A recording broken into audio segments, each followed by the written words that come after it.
Hello నమస్తే, నేను Ashok. Welcome to reality check. ఏపీలో కొత్త ప్రభుత్వం ఏర్పాటు అయిన తర్వాత నిన్న మొదటి కేబినెట్ సమావేశం జరిగింది. మొదటి కేబినెట్ సమావేశంలో CM Chandrababu Naidu, deputy CM Pawan Kalyan మంత్రులతో సమావేశమయ్యారు. ఈ కేబినెట్ సమావేశంలో 7 ప్రధాన అంశాలపైన కీలకంగా చర్చ నిర్వహించారు. ప్రధాన అంశాలకు సంబంధించి ఏవైతే పెన్షన్ అమలు, ఏదైతే పెంచినటువంటి 4000 పెన్షన్ ఎప్పుడు అమలు చేయాలి, ఎవరి చేత అమలు చేయించాలనే దానిపైన కూడా ఒక నిర్ణయం తీసుకున్నారు. దాంతోపాటు మెగా డిఎస్సిని కూడా విడుదల చేస్తూ దానికి సంబంధించి నోటిఫికేషన్ కూడా జారీ చేశారు. సో మొదటి క్యాబినెట్లో తీసుకున్నటువంటి ప్రధాన అంశాల్లో అనూహ్యంగా వాలంటీర్లను పక్కన పెట్టిన పరిస్థితి కనబడుతుంది. వాలంటీర్లకు సంబంధించి ఇప్పటిదాకా జగన్మోహన్ రెడ్డి ప్రభుత్వం అనూహ్యంగా వాలంటీర్ ఒక వ్యవస్థను తీసుకొచ్చింది. వాలంటీర్ వ్యవస్థ ద్వారా వృద్ధులకు, ఎవరైతే ఉంటారో వితంతువులకు కానివ్వండి, వాళ్ళందరికీ ఇంటికి తీసుకెళ్లి పెన్షన్ ఇచ్చే కార్యక్రమాన్ని మనం ఇన్ని రోజులు చూస్తున్నాం. అలాంటి నేపథ్యంలోనే వాళ్ళని పక్కన పెట్టి ఇప్పుడు అనూహ్యంగా సచివాలయ ఉద్యోగులు ఎవరైతే ఉన్నారో వాళ్ళ ద్వారా పెన్షన్ పంపిణీ చేయాలని చెప్పేసి ఇటు ప్రభుత్వం నిర్ణయం తీసుకుంది. దీనికి సంబంధించి వాలంటీర్లను పక్కన పెడతారన్న అంశంపైన కూడా ఒక చర్చ జరుగుతున్న నేపథ్యంలో అంటే రేపు జూన్ 1వ తారీఖు 1వ తారీఖు దాదాపు 10,000 కోట్ల వరకు అవసరమయ్యేటువంటి నిధులు కావాలి. ఇటు ఉద్యోగులకు సంబంధించి జీతాలు కానివ్వండి, పెన్షన్లకు సంబంధించి కానివ్వండి, నిరుద్యోగ వృత్తికి సంబంధించి కానివ్వండి, ఇలాంటి అంశాలకు సంబంధించి దాదాపు 10,000 కోట్ల వరకు నిధులను సమకూర్చిన నేపథ్యంలో ప్రభుత్వం దానిపైన వేట మొదలుపెట్టింది. నిధులు సమకూర్చడానికి ఎలాంటి పరిస్థితులు ఉంటాయనే దానిపైన కూడా చర్చించవచ్చు. అయితే ముఖ్యంగా వాలంటీర్లని పక్కన పెట్టి సచివాలయ ఉద్యోగులను తీసుకురావడానికి గల కారణాలు ఏంటి? సచివాలయ ఉద్యోగులనే ఇలానే కంటిన్యూ చేస్తారా? వాలంటీర్ సిస్టమ్కి సంబంధించి ఎలాంటి ఈక్వేషన్స్ ఉంటాయి అనే దానిపైన ఈరోజు రియాలిటీ చెక్లో డిస్కస్ చేద్దాం. రియాలిటీ చెక్లో నాతో పాటు పార్టిసిపేట్ చేస్తున్నారు పొలిటికల్ అనలిస్ట్ పురుషోత్తం రెడ్డి గారు. పురుషోత్తం రెడ్డి గారు, నమస్తే. నమస్తే Ashok garu. So first cabinet meeting జరిగింది. 7 ప్రధాన అంశాలని డిస్కస్ చేశారు. డిఎస్సికి సంబంధించి కానివ్వండి, నెక్స్ట్ వాలంటీర్కి సంబంధించి కానివ్వండి, పెన్షన్ పెంపుకు సంబంధించి కానివ్వండి, ఇలాంటి ప్రధాన అంశాలని డిస్కస్ చేస్తారు. అయితే వాలంటీర్కి సంబంధించి అంశాన్ని చూసుకుంటే ఇప్పటిదాకా పెన్షన్ని వాలంటీర్లు పంచుకుంటూ వచ్చారు. ఇంటింటికి వెళ్ళి గడప గడపకు ఎవరైతే పెన్షన్దారులు ఉంటారో వాళ్ళకి అందజేశారు. దీన్ని పక్కన పెట్టేసి ఇప్పుడు సచివాలయ ఉద్యోగులను పెన్షన్లు పంచడం ద్వారా ఏంటి, దీంట్లో ఏమన్నా కాంట్రవర్సీ ఉంటుందా, ఏమన్నా వాళ్ళని తీసేసే అవకాశం ఉంటాయా అని చెప్పేసి కూడా కొంతమంది భావిస్తూ వస్తున్నారు. ఏం చెప్తారు దాని గురించి? అశోక్ గారు, బేసిక్ గా నిన్న జరిగిన కేబినెట్ సమావేశంలో ప్రధాన దృష్టి ఎన్నికల హామీల అమలు ఎలా ముందుకెళ్ళాలి అనే దాని చుట్టూ నడిచినట్టుంది. ఎన్నికల హామీల అమలు విషయంలో ఇప్పుడు మీరు వాలంటీర్ల సిస్టమ్ తీసుకున్న, గ్రామ సచివాలయ వ్యవస్థ కొనసాగింపు, దాని వ్యవహారాలు చూసుకున్నా, ఇంకా రాబోయే ప్రతిదీ ఏది చూసుకున్నా ఆర్థిక పరిస్థితితో సంబంధం లేని మాటలు వృధా అవుతుంది. దేనికైనా ఒక నిర్ణయం తీసుకోవాలంటే డబ్బుతో ముడిపడని అంశం తాత్కాలికంగా ఏదన్నా ఉంటే నోటిఫికేషన్లు ఇవ్వడం.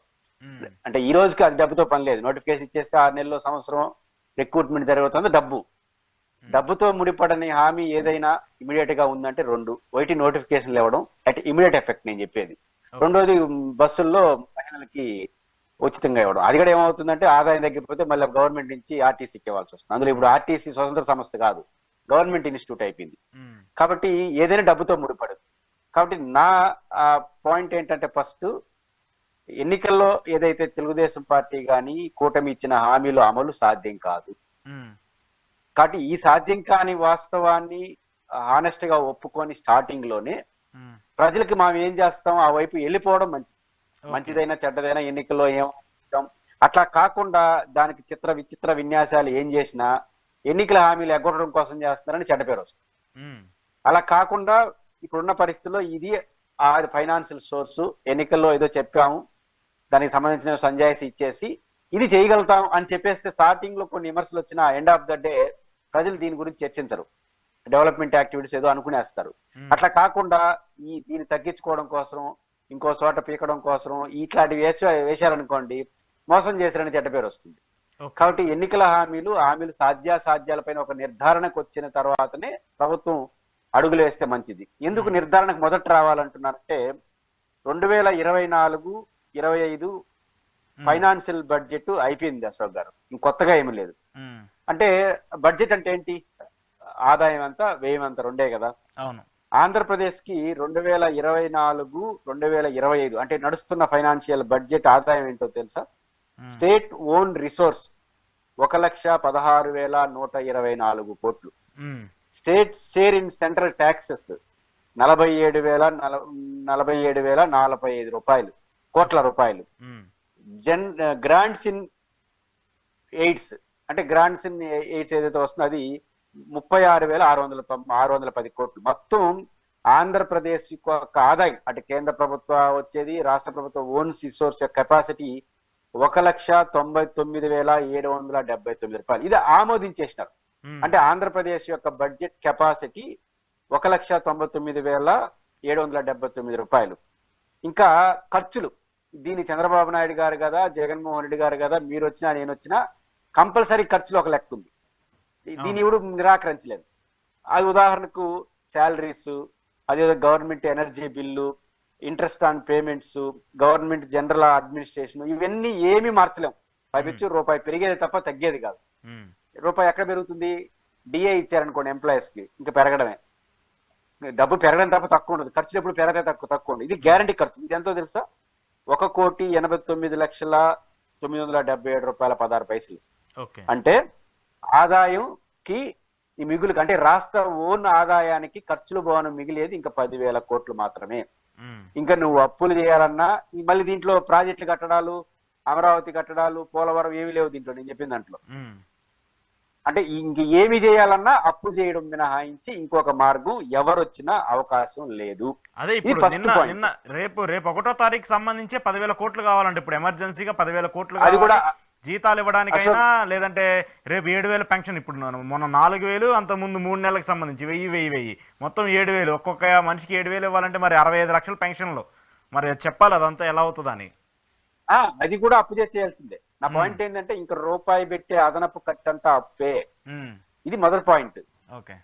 నువ్వు పెన్షన్ ఇస్తావా, అమ్మఒడి ఇస్తావా, లేకపోతే అమ్మకు వందనం పేరు ఇస్తావా, లేదా నిరుద్యోగ వృత్తి ఇస్తావా, ఏదైనా సరే ఇంకా అప్పుతో చేసే పని తప్ప సొంత డబ్బులు ఏమీ లేవు.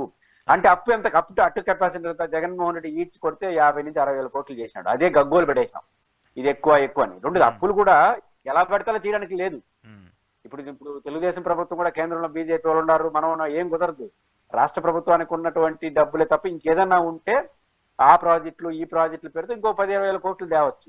ఏదైనా సరే ఇంకో అప్పు తప్ప ఇంకొక మార్గం లేదు. అప్పు ఎంత చేస్తారు? 60,000. లాస్ట్ టైం జగన్మోహన్ రెడ్డి గారు ఈడ్చి కొడితే 60,000 కోట్లు చేస్తే ఏదేదో అయిపోయింది రాష్ట్రం. ఇప్పుడు చంద్రబాబు నాయుడు గారు కూటమి ఇచ్చిన హామీల విలువ ఎంత? 1,60,000 కోట్లు. అంటే ఇంక ఏది చేసినా అప్పుతో చేయాల్సిందే తప్ప, అంటే మొత్తం తూచా తప్పకుండా పాటించాలంటే ఇంకొక 1,60,000 కోట్లు అప్పు చేయాలి పర్ ఇయర్. అంటే బడ్జెట్ అంత అప్పు చేయాలి. అది ఆచరణలో సాధ్యం కాదు. ఒక 60,000-70,000 కోట్లు చేస్తే ఎక్కువ. అంటే మ్యాక్సిమం సగానికి సగం కూడా రీచ్ కావడానికి కష్టం అవుతా ఉంది. కాబట్టి ఎంత సంక్షేమం చేయాలి, ఎంత అప్పు తేవాలి, ఇది మేజర్ పాయింట్. కాబట్టి ఎంత సంక్షేమం చేయాలి? నా పాయింట్ ఆఫ్ వ్యూలో ఎంత అవకాశం ఉంటే, ఎంత అవసరం ఉంటే అంత చేయలేవు. మీ బడ్జెట్ అంతా రీచ్ కావాలంటే సాధ్యం కాదు. ప్రజల కోరికలంతా తీర్చడం సాధ్యం కాదు. కాబట్టి సోర్స్ ఎంత, ఖర్చు ఎంత అనేది నిజాయితీతో కూడుకున్నటువంటి మాట మొదట్లో చెప్తే కొన్ని విమర్శలు వస్తాయి. ఆ ఎన్నికల్లో ఎందుకు అట్ట చెప్పినావు, ఓట్లు పోసడం పోయి అని వైసీపీ ఖచ్చితంగా ఆరోపిస్తుంది. అది ఒక ప్రభావం చేసింది. కాబట్టి ఇప్పుడు నిజాయితీగా చెప్దామా, మెల్లిగా చేసుకుంటూ తత్వం బోధపడంగా ప్రజలకు చెప్దామంటే మెల్లిగా చేసుకుంటా పోతే ప్రజలు అపార్థం చేసుకుంటారు. ఫస్ట్ విమర్శలు చేసినా అర్థం చేసుకుంటారు. రెండో పాయింట్, చంద్రబాబు నాయుడు గారు ఏమని కోరుకున్నారు ప్రజలు? అశోక్ గారు, జగన్మోహన్ రెడ్డి మొత్తం సంక్షేమం చేసేసినాడు, ఈయన వస్తే కొంచెం డెవలప్మెంట్ చేస్తాడేమో, అంతే కదా. డెవలప్మెంట్ అంటే ఏంటనే నిర్వచనం నేను పోను, కానీ ప్రజలకు డెవలప్మెంట్ కావాలి. ఇప్పుడు నాడు నేడు స్కూల్స్ ఇవి చూడరు ప్రజలు. అంటే అమరావతి రాజధాని ఆ యాంగిల్లో వాళ్ళు, పోలవరం వెంటనే కట్టేస్తారా కట్టరా, రెండోది పరిశ్రమలు పెరిగితే వస్తాయా రావా, ఈ 3 డెవలప్మెంట్ గా చూస్తారు ప్రజలు. రోడ్లు పెద్ద ఎత్తున వేస్తారా వేయరాని, అంటే రోడ్లు కనపడతాయి, ప్రజలకు కనపడే అభివృద్ధి. తర్వాత పోలవరం, మూడోది పరిశ్రమలు రావడం, నాలుగోది అమరావతిలో అద్భుతాలు చేయడం. ఈ 4 మాత్రమే ప్రజలకు కనపడే అభివృద్ధి. ఇది ఏమి చేయాలో డబ్బే.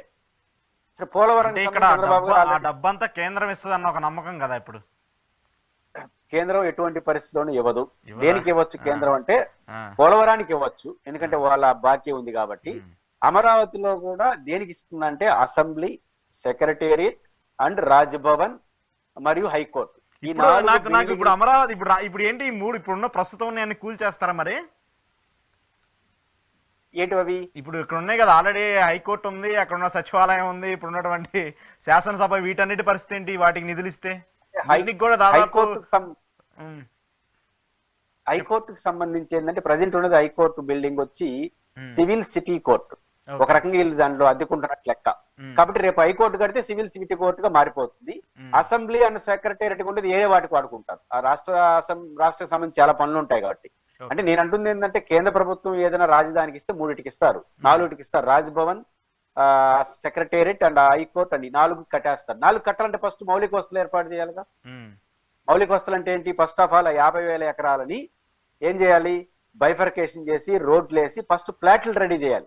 ఓకే. అంటే అమరావతిలో భూములు ఇచ్చిన రైతులకి 1,00,000 ప్లాట్లు ఇవ్వాలి. ఉమ్, 37,000 మంది ఇచ్చారు. ఒక్కొక్క ఎకరాకు 2-3 ప్లాట్లు ఇవ్వాలి. కమర్షియల్ ప్లాట్ ఒకటి, 2 హౌసింగ్ ఏరియాలో. అంటే 1,00,000 ప్లాట్లు క్రియేట్ చేయాలి ఆ 50,000 ఎకరాల్లో. ఉమ్, కానీ 1,00,000 ప్లాట్లు క్రియేట్ చేయాలంటే మినిమం విద్యుత్తు, రోడ్లు, వీటికి కనీసం అట్లీస్ట్ కూడా 20-30 వేల కోట్లు అవుతుంది. చంద్రబాబు నాయుడు గారు 40-50 వేల కోట్లు అన్నారు. ఈ 20-30 వేల కోట్లు ఎవరిస్తారు? ఉమ్, కేంద్ర ప్రభుత్వం ఆల్రెడీ ఇచ్చేసామని చెప్తా ఉంది. ఏది ఆ 2,000 కోట్లు ఇచ్చారు కదా, 500 కోట్లు వాటర్, అంతకుమించి మేము ఇవ్వలేమని చెప్పి. ఇంకా నాకు తెలిసి దానికి ఏమి డబ్బులు ఈరోజు. ఓకే. నువ్వు అవన్నీ రెడీ చేసి ఫ్లాట్ చూపిస్తే దాంట్లో అసెంబ్లీ సెక్రటరీకి అయిన ఖర్చులో వాళ్ళు ఎంత ఇస్తారో చూడాలి. అంటే పాయింట్ ఏంటంటే ప్రతిదీ అప్పు చేయాల్సిన పరిస్థితి వస్తుంది. పోలవరానికి సంబంధించి తేల్చేశారు. ఎందుకంటే ఆ డయాఫ్రామ్ వాళ్ళు తేలేంత వరకు కొత్త కట్టేది ఏముండదు. అది టైం పడతా ఉంది. కాబట్టి పరిశ్రమలు రావాలన్నా మౌలిక వసతులు కల్పించాలి. ఏదైనా డబ్బుతో ముడిపడింది. ఉమ్, కాబట్టి ఏదైనా ఆ డబ్బు ఎక్కడ వస్తుందంటే అప్పు ద్వారా వస్తుంది. ఉమ్, ఎందుకంటే చెప్పాను 1,90,000 కోట్ల రూపాయల ఆదాయం అయితే 1,89,000 కోట్లు ఖర్చులు ఉన్నాయి. ఉమ్, ఇంకా మిగిలేదు 10,000 కోట్లు మాత్రమే ఉంది. ఉమ్, కాబట్టి 10,000 కోట్లతో కూడా ఈ డిఎల్తో అయిపోతుంది. అంటే ఆదాయం ఖర్చులు ఫిక్స్డ్. ఇంకేం చేయాలని అప్పు చేయాలి. కాబట్టి ఇప్పుడు ప్రభుత్వం ఏం చేయాలి? శ్వేతపత్రం ఏమని రిలీజ్ చేయాలి? ఎన్నికల హామీలు ఏదో ఇచ్చినాము, దానికి సంబంధించి ఒక సంజాయిషి చెప్పేసి ఆదాయం ఎంత, వ్యయం ఎంత, వచ్చే అప్పులకున్న అవకాశాలు ఎంత, కేంద్ర ప్రభుత్వం ఇవ్వదు ఎంత, కాబట్టి ఉన్నంతలో ఈ సంక్షేమాన్ని నేను అమలు చేస్తాను ఉమ్, అని నిజాయితీగా ఒప్పుకుంటే ప్రజలు కొంత స్టార్టింగ్ లో బాధపడినా ఎండ్ ఆఫ్ ద డే మీరు నిజాయితీ చేస్తే దాన్ని యాక్సెప్ట్ చేస్తారు. ఓకే. కానీ దీనికి కొర్రీలేస్తా పోయారు అనుకోండి. ఉదాహరణకు ఇప్పుడు సచివాలయాలు, మీరు కౌంటర్ ప్రశ్న ఏంటంటే ఇప్పుడు ప్రధాన ప్రశ్న ఈ సచివాలయాలను ఏం చేస్తారు? వాలంటీర్లు ఏమో సచివాలయాలు ఏం చేయడానికి ఏం లేదు, వాళ్ళు పర్మనెంట్ ఎంప్లాయీస్. ఉమ్, వాళ్ళ ఆస్తులు చాలా విచిత్రంగా ఉన్నాయి అశోక్ గారు. ఉమ్, ఎన్నికల టైంలో నేను ఒక స్టడీ చేశాను. వాళ్ళు సచివాలయ సిబ్బందిని, పర్మనెంట్ సిబ్బందిని వాళ్ళు మెజారిటీ 70-80% వైసీపీ కోట్లేలా. షాక్ అవుతారు ఎవరైనా ఈ మాట వింటే. ఉమ్, సచివాలయ సిబ్బందిని పెట్టిందే జగన్ గారు కదా, ఆయనకి వైసీపీ వాళ్ళు షాక్ అయ్యారు నేను చెప్తే. పాయింట్ ఏంటో తెలుసా? సచివాలయ సిబ్బంది ఏం ఆశించారో తెలుసా? ఏం ఆశించారంటే ఈ జగన్మోహన్ రెడ్డి గారు మొత్తం సచివాలయ సిబ్బంది మీద ప్రెజర్ చేస్తున్నాడు, ఆ పనులు ఈ పనులు చాలా పనులు పెట్టేసినాడు. చంద్రబాబు నాయుడు గారు వస్తే ఈ సచివాలయ వ్యవస్థను రద్దు చేసి మమ్మల్ని గవర్నమెంట్ లో కలిపేస్తారు అనుకున్నారు. ఓకే. ఇప్పుడు రివర్స్ లో ఏమైంది? వాళ్ళకి ఇంకా వాలంటీర్ల పని కొన్ని చేయని అని చెప్పబోతున్నారు. అంతే కదా, వాలంటీర్ల పని లేదు. ఇది పెన్షన్ పంచడం అంతేగా, వాలంటీర్ల పెన్షన్లు పని. పంచడం, ఏవైతే ఉన్నాయి గవర్నమెంట్ కి సంబంధించి ఇన్ఫ్రాస్ట్రక్చర్ అవి ఏవైతే ఉన్నాయో వాటన్నిటిని చెక్ చేయడానికి వాళ్ళని యూజ్ చేయాలని చెప్పేసి నిన్న నిర్ణయం తీసుకున్నారు. నిలిచారు అంటే అదనపు పని అవుతుంది. ఉమ్, అంటే వాళ్ళ లెక్క ప్రకారం, నా లెక్క ప్రకారంగా జరుగుతుంది. అంటే వాళ్ళు కొంచెం ఇబ్బంది పడతారు. ఏదో మేము గవర్నమెంట్ లోకి వెళ్ళిపోతాం అనుకుంటే మళ్ళీ వాలంటీర్ పనులు కూడా మా దగ్గర బంద్ చేయిస్తారని వాళ్ళు అనుకునే అవకాశం ఉంది. ఉమ్, ఇంకా సచివాలయంలో ఉన్నటువంటి మీరు చెప్పిన గ్రామ వాలంటీర్లు 1,00,000, 2,30,000, 40,000 ఉన్నారు. ఉమ్. దాంట్లో నాకు తెలిసి 1,00,000 మంది ఎంతమంది రాజీనామా చేసినట్టున్నారు రకరకాల వాళ్ళు. అంటే అంటే, 1,00,000 మంది కాదు, 60,000 మంది ఏదో రాజీనామా చేశారు. ఇంకొక వాదన ఏమనిపిస్తుంది అంటే ఈ వాలంటీర్ల వ్యవస్థకు సంబంధించి ప్రతి గ్రామానికి, అంటే అక్కడ ఉన్నటువంటి జనాభా ప్రాతిపదికన ఇప్పుడు 50 ఇళ్ళకి ఒక వాలంటీర్ ఉంటే దాన్ని ఎక్స్పాండ్ చేసి ఇంకొంచెం 200 ఇళ్ళకి ఒక వాలంటీర్నో లేదంటే 300 ఇళ్ళకి ఒక వాలంటీర్నో పెట్టాలని చెప్పేసి ప్లాన్ చేస్తున్నారు. దానికి సంబంధించి కూడా ఉంటుందని చెప్పేసి కూడా కొంతమంది చెప్తున్నారు. మరి అది ఎంతవరకు వాస్తవం అనేది పక్కన పెడితే కూడా స్వచ్ఛందంగా చాలా మంది వాలంటీర్లు రాజీనామా చేస్తున్న పరిస్థితి కనబడుతుంది. వాళ్ళందరూ బయటకు వస్తున్న పరిస్థితి కనబడుతుంది. అంటే ఇప్పుడు తెలుగుదేశం ప్రభుత్వం ఏం చేసే అవకాశం ఉంది? వాలంటీర్లో 2 మార్గాలు ఉన్నాయి. ఒకటి, మొత్తానికి మొత్తం సచివాలయ సిబ్బంది ద్వారానే ఆ ఏర్పాట్లు చేయించి వాళ్ళకి ఫుల్ స్టాప్ పెట్టడం. రెన్యువల్ చేయడం తీయాల్సిన అవసరం, రెన్యువల్ చేయకపోతే అయిపోతుంది కదా, అదేం పర్మనెంట్ ఎంప్లాయీస్ కాదు. అయితే ఇక్కడ మీరు అడిగిన ప్రశ్న ఉత్పన్నం కావచ్చు. ఎందుకంటే దాదాపు 60-70 వేలు వదులుకున్నారు కాబట్టి ఇంకా వాళ్ళని ఆడ ఆపేసి మిగిలిన వాళ్ళకి ఇంకొక 50 ఇండ్లు యాడ్ చేసి, ఇప్పుడు 50 ఇండ్లకు ఒక వాలంటీర్లు అంత అవసరం లేదు, 100, 50, 200 ఇండ్లకి ఒక వాలంటీర్ని పెట్టేసి దీన్ని అడ్జస్ట్ చేయడం. అంటే ఇప్పుడు మిగిలిన వాళ్ళని అడ్జస్ట్ చేయడం అంటే వాళ్ళకి 10,000 రూపాయలు ఇవ్వాలిగా, అదొక సమస్య వస్తుంది. అట్ట చేస్తారా ఇప్పుడు ఈ ప్రభుత్వం? ఇప్పుడు వాలంటీర్ పనిని సచివాలయం ద్వారా చేయించాల్సిన అవసరం వచ్చింది. నా పాయింట్ అక్కడ డౌట్ వస్తుంది. డౌట్ ఏమొస్తుందంటే మీరు అన్నట్టు రాజీనామా చేసిన వాళ్ళని తీయకుండా వాళ్ళు వదిలేసి మిగిలిన వాళ్ళకి ఇంకొక 50 ఇండ్లు యాడ్ చేసేసి చేయొచ్చు కదా అనే ప్రశ్న. అట్లా చేస్తారా అన్న అనుమానాన్ని మీరు వ్యక్తం చేశారు కదా, దానికి కొంచెం డౌట్ ఉంది నాకు. ఓకే. అలా ఉంటే ఏం చేస్తారు? 1వ తేదీ వాళ్ళకి యాడ్ చేసి మీరు అది పనిచేయండి అని చెప్పాలి. ఉమ్, అలా కాకుండా సచివాలయ సిబ్బందితో పంచమన్నారంటే రేపు వాలంటీర్లు మిగిలిన వాలంటీర్ అవసరం కొనసాగిస్తారా లేదా డౌట్. ఓకే.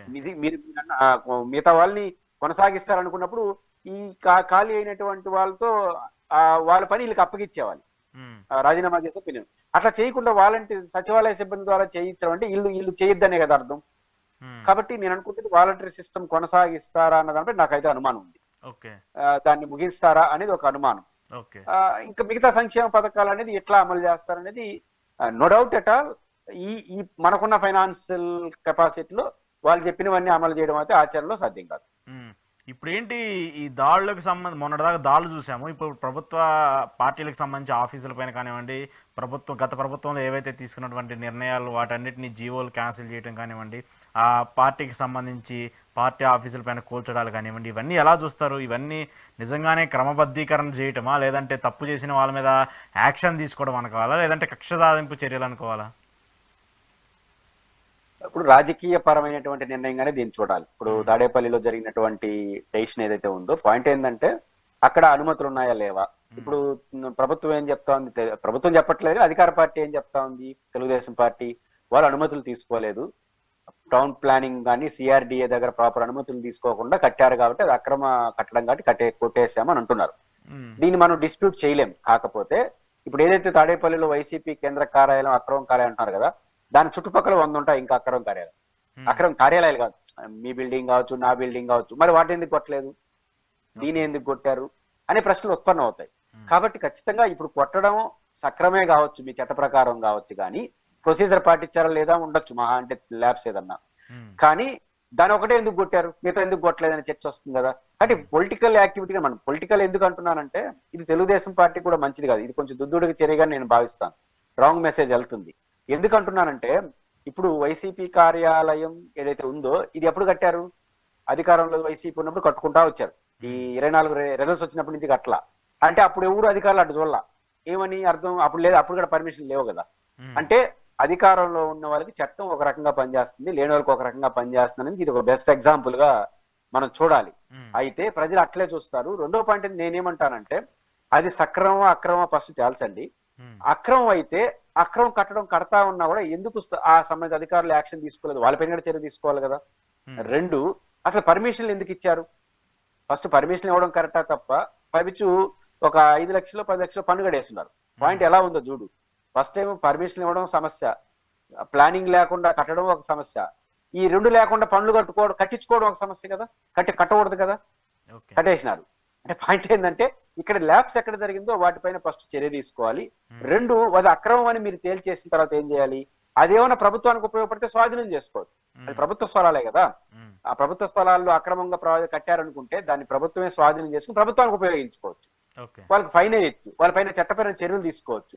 ఇది ఏది కాదన్నప్పుడు కోటేవచ్చు. ఇంకా 5 ఏళ్ళు ఉంది కదా, 5 నెలలు 6 నెలలు టైం తీసుకొని చేస్తుండాలి. అలా కాకుండా చేయడం వల్ల ఏమవుతుంది, ఇది వైసీపీ కార్యాలయం కూడా కొట్టారు అంటారు. ఇది తెలుగుదేశానికి అంత మంచిది కాదు. కాబట్టి మీరు ఫస్ట్ ఆఫ్ ఆల్ సక్రమం అక్రమం ఫస్ట్ తేల్చండి. సక్రమం అక్రమం అయిన తేల్చినప్పుడు ఎవరు తప్పు అధికారులపైన చర్య తీసుకోండి.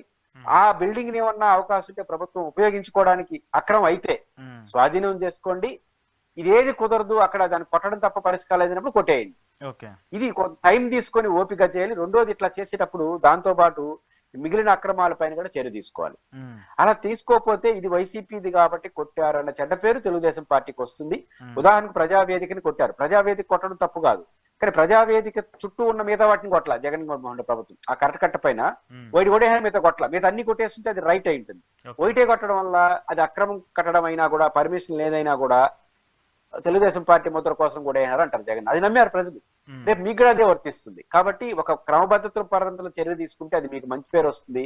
లేకపోతే తెలుగు ప్రజావేదిక కొట్టినప్పుడు ఎట్లయితే జగన్ గారికి చెడ్డ పేరు వచ్చిందో మీకు కూడా అదే చెడ్డ పేరు దీనిపైన వస్తుంది అనేది మాత్రం నేను చెప్పగలను. ఓకే. ఇంకొకటి వైసీపీకి సంబంధించి ఉన్నదే 3 ఎంపీలు వాళ్ళు ఇప్పుడు వాళ్ళు కేంద్రంలో వాళ్ళ పాత్ర కూడా ఉంటుందని చెప్పేసి మనం మాట్లాడుతూ వస్తున్నాము గత కొంతకాలంగా. అయితే ఇప్పుడు వాళ్ళందరినీ బీజేపీలోకి పంపించి అక్కడి నుంచి వైసీపీని ప్రొటెక్ట్ చేసుకోవడానికి ఒక ఆశలు చూపిస్తున్నారు, ఒక అవకాశం ఉందంటూ కూడా కొంతమంది కామెంట్ చేస్తున్నారు. దాని మీద కూడా వాళ్ళు కౌంటర్ ఇచ్చారు. అలాంటి అవకాశాలు ఉంటాయంటారా? రాజకీయాల్లో ఏదైనా సాధ్యమే కావచ్చు, కానీ ఇప్పటికిప్పుడు ఈ డెసిషన్ రాకపోవచ్చు అనుకుంటున్నాను. ఎందుకంటే ఇప్పుడు బీజేపీ గతంలో తెలుగుదేశం మోడల్ అని బయటకు వస్తాను. గతంలో మంది రాజ్యసభ సభ్యులందరూ పోయి బీజేపీలో మెర్జ్ అయిపోయినారు. అట్లాంటి పాత్ర ఏమైనా వీళ్ళు పోషిస్తారా కొంతమంది లోక్సభలో కానీ రాజ్యసభలో కానీ ఒక చర్చ వస్తా ఉంది. పాయింట్ ఏంటంటే వీళ్ళు పోతారా పోరా అనేది వీళ్ళు చూడాలి. ఇప్పుడు గెలిచిన నలుగురులో స్ట్రాంగెస్ట్ పర్సనాలిటీస్ నలుగురు. మిథున్ రెడ్డి గారు కుటుంబ సభ్యుడు లాంటి వాడు, అవినాష్ రెడ్డి గారు సొంత తమ్ముడు, మా తిరుపతి ఎంపీ గురుమూర్తి గారు హానెస్ట్ వైసీపీ లాయలిస్ట్. బహుశా ఆమె కూడా అలాగే ఉంటుందని అనుకుంటున్నాను. నాకు ఆమె గురించి పరిచయం లేదు. ఇంకొక అమ్మాయి నలుగురు. కాబట్టి ఇలాంటి వాళ్ళు పోతారా, ఫస్ట్ వీళ్ళు పోవాలా వద్దా నిర్ణయించుకోవాలి. ఇది ఫస్ట్ పాయింట్. రాజ్యసభలో కూడా సుబ్బారెడ్డి గారు, విజయసాయి రెడ్డి గారు, అయోధ్య రామిరెడ్డి గారు వీళ్ళతో హైయెస్ట్ లాయలిస్ట్ గా జగన్ గారికి ఉంటారు. ఆయన మోపిదేని వెంకటరమణ గారు, సుభాష్ చంద్రబోస్ గారు వీళ్ళందరూ చాలా కష్టకాలంలో కూడా జగన్ గారితో ఉన్నవాళ్లే. కాబట్టి వీళ్ళు పోతారా పోరా అనేది ఫస్ట్ పాయింట్. రెండో పాయింట్, తీసుకోవాలి కదా బీజేపీ. ఇప్పటికప్పుడు వాళ్ళందరూ తీసుకుంటే ఏమి సిగ్నల్ ఇస్తారు? ఇప్పటి వరకు ఇప్పుడు వైసీపీ వాళ్ళని అత్యంత కీలక వాళ్ళు నేర్చుకున్నారు అనుకోండి. అయితే గతంలోగా మోడల్ గా బీజేపీ వాళ్ళు తెలుగుగా వైసీపీ వాళ్ళతో ఈ రకంగా ప్రొటెక్ట్ చేయబోతారేమో అనే మెసేజ్ వెళ్తుంది కదా. అప్పుడు అది తెలుగుదేశం పార్టీకి బీజేపీ మధ్య ఒక అనుమానంతో కూడుకున్న రాజకీయం ప్రారంభం ఇప్పటి నుంచే స్టార్ట్ అవుతుంది. ఎత్తులు పై ఎత్తులు కలిసి ఉన్నాడు. కాబట్టి ఇప్పటికిప్పుడు బీజేపీ వాళ్ళు ఆ లైన్ తీసుకుంటారా లేదా, ఈ రెండుటిపైన ఆధారపడి వీళ్ళు పోవాలని నిర్ణయించుకోవాలి. వాళ్ళు ఇప్పుడే ఆ లైన్ తీసుకోవాలి. ఈ రెండు జరగకుండా ఊహాగానాలు కొనసాగుతాయి. నాకు తెలిసి ఇది ఇప్పట్లో తేలుతుంది అని అనుకోవట్లేదు. తేలితే మాత్రం రాజకీయాల్లో అనూహ్యమైన పరిణామాలు స్టార్ట్ అయినట్టుగా భావించాల్సి ఉంటుంది. అంటే ఇక్కడ ఏంటంటే వీళ్ళకి పార్లమెంట్లో పార్లమెంట్కి సంబంధించి టీడీపీ సపోర్ట్తోనో లేదంటే ఇక్కడ వేరే పార్టీ సపోర్ట్తోనే వాళ్ళు గవర్నమెంట్ని ఫామ్ చేశారు. కానీ రాజ్యసభకు వచ్చేసరికి వాళ్ళకి అంత బలం లేదు. ఖచ్చితంగా వైసీపీ థర్డ్ లార్జెస్ట్ పార్టీగా ఉంది రాజ్యసభలో. వాళ్ళ సపోర్ట్ లేకుండా ఏ బిల్లుల్ని మూవ్ చేయాల్సిన పరిస్థితి ఉండదు. ఎక్కడ బడ్జెట్ ప్రవేశపెట్టినా దాన్ని యాక్సెప్ట్ చేసే పరిస్థితులు ఉండవు. కాబట్టి వీళ్ళ సపోర్ట్ లేకుండా ఏం చేయలేము. అంటే ఇప్పుడు జగన్మోహన్ రెడ్డి ఇక్కడ ఓడిపోయినా సరే జగన్మోహన్ రెడ్డి ప్రస్తావన, జగన్మోహన్ రెడ్డి సపోర్ట్ లేకుండా అక్కడ బీజేపీలో కూడా ఏం చేసే అవకాశం ఉండదు. కాబట్టి దాన్ని జగన్మోహన్ రెడ్డి అడ్వాంటేజ్గా తీసుకోవాలని భావిస్తున్నట్టు కూడా ఒక వాదన వినిపిస్తుంది. మొన్నటి వరకు జరిగిన పరిణామాల్లో బీజేపీకి రాజ్యసభలో ఒక సాధారణ మెజారిటీ వచ్చింది. అయితే ఇంకా రాబోయే కాలం అంతా బీజేపీకి రాజ్యసభలో కష్టకాలం. ఎందుకంటే రాబోయే కాలం మహారాష్ట్ర, బీహార్, ఉత్తరప్రదేశ్ ఎలక్షన్స్ ఎర్లీగా జరగబోతున్నాయి. నాకున్న అంచనా ప్రకారం 3 రాష్ట్రాలు ఇప్పుడు మన జరిగిన ఎన్నికల ఫలితాలు చూస్తుంటే బీజేపీ ఓడిపోయే పరిస్థితి కనిపిస్తా ఉంది. ఈ 3 రాష్ట్రాల్లో మన ఎంపీ ఎలక్షన్ యొక్క సిమ్టమ్స్ అయోధ్యలోనే ఓడిపోయింది కదా ఎంపీ సీటు. కాబట్టి ఇట్లాంటి పరిస్థితి వచ్చింది అనుకోండి, ఇంకా రాజ్యసభలో మరింత డౌన్ కావడం అనేది, ఒక ఆంధ్రప్రదేశ్ లో తెలుగుదేశం గెలవడం వల్ల కొన్ని ఓట్లు పెరగచ్చు, 1-2 రాజ్యాలు, అది కూడా మిత్రపక్షం బీజేపీకి రాదు. ఒరిస్సాలో కూడా 1-2 సీట్లు పెరగచ్చు. అదర్ దెన్ మిగతా అన్ని రాష్ట్రాల్లో బీజేపీకి తగ్గడం తప్ప పెరిగేది ఉండదు. కాబట్టి ఖచ్చితంగా మీరు అన్నట్టు 11 మంది ఎంపీలు ఉన్నటువంటి రాజ్యసభ, ఏదైతే వైసీపీ రాజ్యసభ సభ ఉన్నారో వాళ్ళు ఖచ్చితంగా వాళ్ళకి అవసరం అవుతారు కీలకమైన సమయంలో. అట్లాంటి టైంలో వైసీపీ ఏ స్టాండ్ తీసుకుంటుంది? బీజేపీతో గుడ్ రిలేషన్స్ మెయింటైన్ చేయాలి, మేము ఓట్లు వేస్తామని చెప్పి చేసుకుంటే వాళ్ళకి ఏదైనా కొన్ని అష్యూరెన్స్ ఇవ్వాలి కదా. ఆంధ్రప్రదేశ్ లో జరిగే పరిణామాల పట్ల విచారణలు, రకరకాల యాంగిల్ వచ్చేస్తుంది. అలా ఇస్తే ఒక సమస్య. ఈకుండా వాళ్ళందరినీ చేర్చుకుంటే ఒక రకంగా రెండో సిగ్నల్ వెళ్ళిపోతుంది. కాబట్టి ఖచ్చితంగా రాజ్యసభలో ఈ రోజు అవసరం లేకపోయినా భవిష్యత్తులో వైసీపీ అవసరం ఉంటుంది. బహుశా ఆ ఎంపీలు మీరన్నట్టు వీళ్ళు పోవాలి, వాళ్ళు తీసుకోవడానికి నిర్ణయించాలి. పోవాలని నిర్ణయిస్తే వీళ్ళు బలహీనత, తీసుకోవాలని నిర్ణయిస్తే వాళ్ళిద్దరి మధ్య బలహీనత స్టార్ట్ అవుతుంది, కూటమిలో బలహీనత స్టార్ట్ అవుతుంది. వెయిట్ అండ్ సీ ఏం జరుగుతుందో చూడాలి. ఓకే, ఇంకోటి జగన్మోహన్ రెడ్డి గారు జనంలోకి రాబోతున్నారు. ఓటమి తర్వాత ఇప్పటికే పార్టీ ఓడిపోయినటువంటి లీడర్లతో సమావేశమయ్యారు. దానికి కారణాలు వివిధ రకాలుగా చెప్తున్నప్పటికీ కూడా ఈ ఈవీఎంల అంశం ఇంకా ఇప్పటికీ తలెత్తూనే ఉంది. దాని మీద రోజు ఎవరో ఒక లీడర్ ఎవరో ఒకరు బయటకు వచ్చి మాట్లాడుతూ ఉన్నారు. ఇంకా దీనికి కుట్ర దాగి ఉంది. దానికి సంబంధించి కూడా రేపు 28వ తారీఖు సుప్రీంకోర్టులో కూడా విచారణ కూడా జరగబోతున్నట్టు మనకి ఒక సమాచారం ఉంది. సో దీన్ని ఏంటి, నిజంగానే ఇది కన్సిడర్ చేసుకునే పరిస్థితి ఉంటుందా, లేదంటే ఈ ఎన్నికలు జరిగిన రిజల్ట్స్ వచ్చిన ఈ నెల రోజులు మాత్రం హడావిడి జరిగి ఆ తర్వాత దీన్ని ఒకసారి మూసిపెట్టిన పుస్తకం లాగా పక్కకు పెట్టేసే పరిస్థితి ఉంటుందా? ఇక్కడ ఏమంటుందంటే, ఇప్పుడు రాజకీయాల్లో ఎప్పుడు కూడా నిజానిజాలతో సంబంధం లేకుండా ప్రజలు ఎంత నమ్ముతారు అనేది చాలా ప్రధానం అయిపోతా ఉంది. ఇప్పుడు నమ్ముతారా నమ్మరా, ప్రజలు నమ్మేశారు అనుకోండి, అది వచ్చే ఎన్నికల నాటికి అది ఒక పునాది అవుతుంది జగన్మోహన్ రెడ్డి గారికి. కొంత ఏదో గతంలో అయిపోయిందని. ఇప్పుడు ఎందుకు వైసీపీ వాళ్ళు మాట్లాడుతున్నారు, లోపల ఏం జరిగింది, వాళ్ళకి ఏమైనా ఆధారాలు ఉన్నాయో నాకు తెలియదు. ఇంతవరకు వాళ్ళు ఏమి కోర్టులకు కానీ ఎలక్షన్ కమిషన్ ఆశ్రయించలేదు, జనరల్ గా మాట్లాడుతున్నారు. అయితే వైఎస్ఆర్ కాంగ్రెస్ పార్టీకి 1,32,00,000 ఓట్లు వచ్చినాయి. తెలుగుదేశం పార్టీకి 1,53,00,000 వచ్చినాయి. ఇద్దరికి మధ్య 21 లక్షల ఓట్లు తేడా. అవును. కానీ ఎమ్మెల్యేలలో వీళ్ళు 11, వాళ్ళకి 134. ఇప్పుడు జనసేనకు వచ్చిన ఓట్లు అది ముగ్గురు కలిపి వీళ్ళిద్దరికి మధ్య తేడా 50 లక్షల ఓట్లు. కానీ ఇది 11 వచ్చాయి. అంటే 1,32,00,000 ఓట్లు అనేది పక్కకు పోయినాయి. 11 సీట్లే ముందుకు వస్తున్నాయి. ఏంది ఇది అనే ఫీలింగ్ ఉంటుంది కదా. ఇప్పుడు జనసేనకి పోటీ చేసిన 21 కాబట్టి అందరూ ఓట్లు వేసి ఉంటారు. ఆ 21 చోట్ల పోటీ చేస్తారు. మేమంతా ఓటేసాం కదా, జగన్ కి ఏంది 11 రావడం ఏంది, పవన్ కళ్యాణ్ గారికి 29 రావడం, 21 రావడం, వాళ్ళకి బీజేపీ వాళ్ళకి 8 రావడం ఏంటి అనే ఫీలింగ్ జనంలో కొంత ఉంది. దీనిలో సైంటిఫిక్ కాదు, సెంటిమెంట్ గా ఉంది. దీని వైసీపీ వాళ్ళు కొంత పడతారు. అది వాళ్ళు చెప్పేది లాజికల్ థియరీ ఏంటంటే ఇప్పుడు 49 వచ్చినోడు ఓడిపోతాడు, 51 వచ్చినోడు గెలుస్తాడు కదా. వ్యత్యాసం 2 ఓట్లే కదా. 2 ఓట్లే కావచ్చు, కానీ ఇక్కడ గెలిచినంత లక్షల మెజార్టీలో కదా. ఎవడు 50,000, 60,000 అట్లా గెలిచాడు. అంటే పాయింట్ ఏంటంటే నిజాలు పక్కన పెడదాం. ఇన్ని 1,32,000 ఓట్లు వచ్చినాయి, ఈయనకి ఏందో నా 11 అంట, వాళ్ళకి 1,30,000 వచ్చినాయి, వాళ్ళకి మాత్రం నా 50 అంట, 60 అంట. ఇదే ప్రజలు కొంచెం సెంటిమెంట్ గా నమ్ముతారు. ఈ సెంటిమెంట్ గా నమ్మున్నారు కాబట్టి దీన్ని చర్చ పెడతానే ఉంటారు వైసీపీ వాళ్ళు. అది నడుస్తూనే ఉంటుంది. ఎలక్షన్ వరకు తెలియదు కాదు, సుప్రీంకోర్టు ఏం చెప్తున్నా చూద్దాం. కాకపోతే జగన్ గారి జనంలోకి వస్తారా నేను అనుకుంటే ఇంకా 2-3 నెలలు టైం తీసుకుంటారు అనుకుంటాను. ఎందుకంటే జూలై 1 నుంచి హామీల అమలు అనేది ప్రక్రియ ప్రారంభమవుతుంది. డిసెంబర్ నాటికి అన్ని హామీల అమలు అనేది ప్రారంభమైపోవాలి. చంద్రబాబు నాయుడు గారు ఏం చేస్తాడు ఏంటో నాకు తెలియదు, కానీ బడ్జెట్ కున్న అవకాశాలు, ఇచ్చిన హామీలు చూసినప్పుడు ఇన్బ్యాలెన్స్ గా ఉంది. కాబట్టి హామీల అమల్లో కూడా కొంచెం ఇన్బ్యాలెన్స్ ఉంటుంది. కొన్ని పూర్తి స్థాయిలో అమలు చేస్తారు, కొన్ని ఆఫ్ అమలు చేస్తారు, కొన్ని వాయిదా వేస్తారు. ఇవన్నీ ఉన్నప్పుడు ఇదిగో మోసం చేశాడు అనే పేరుతో జగన్ గారు బహుశా బయటికి రాదు. ఇప్పుడు బయటకు వచ్చారనుకోండి, ఏమని బయటకు రాదు, ప్రధానంగా ఆఫీస్ కొట్టేశారు, మా కార్యకర్తల మీద దాడి జరిగారనే దాని మీద ప్రజలందరూ అంత పట్టించుకోరు. వైసీపీ వాళ్ళు పట్టించుకుంటారు. జనానికి ఏదో అన్యాయం చేసినాడు అనే పాయింట్ తో వస్తేనే కొంచెం దానికి స్ట్రెంత్ వస్తుంది. బహుశా హామీల అమలు ప్రక్రియలో ఉన్న లోపాల ఆధారంగా చేసుకుని ఆయన బయటకు వస్తాడని నేను నమ్ముతూ, అంతవరకు ఆయన పార్టీని సరిదిద్దుకునే పనిలో ఉండొచ్చు అని అనుకుంటున్నాను. ఓకే, సరే చూద్దాం. దానికి సంబంధించి ఆయన ఎలాంటి ఈక్వెషన్స్ ఉంటాయి అనేది కూడా చూద్దాం. థ్యాంక్ యూ పురుషోత్తం రెడ్డి గారు. ఇది పురుషోత్తం రెడ్డి గారితో ఈరోజు ఎక్స్క్లూజివ్ రియాలిటీ చెక్. చూస్తూనే ఉండండి ఈహా టీవీ.